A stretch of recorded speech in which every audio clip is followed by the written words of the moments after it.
The 39-year-old father of two is fighting for his life here in the ICU at Methodist Hospital. He doesn't have COVID, but what he did have was a wait to even get in here because so many hospitals across the state are overrun with other folks fighting the virus.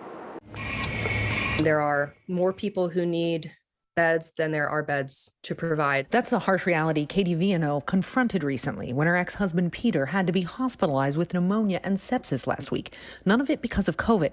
Katie says Peter got the vaccine last spring. He couldn't tell how sick he was. The doctors at IU's Saxony location knew. That's where Peter spent several days in the ICU before they decided he needed more critical care in the ICU at Methodist Hospital.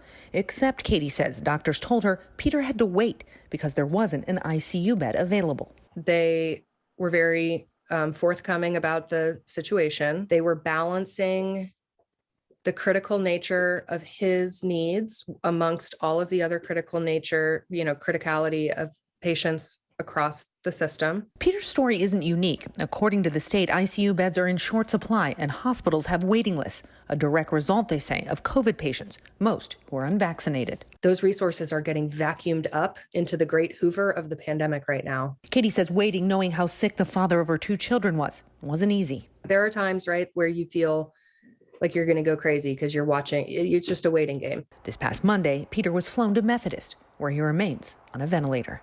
If they had not done the very advanced calculus to decide who do we move to Methodist next and decided Peter was the outcome of that equation, we would not be here today. We would not have that fighting chance.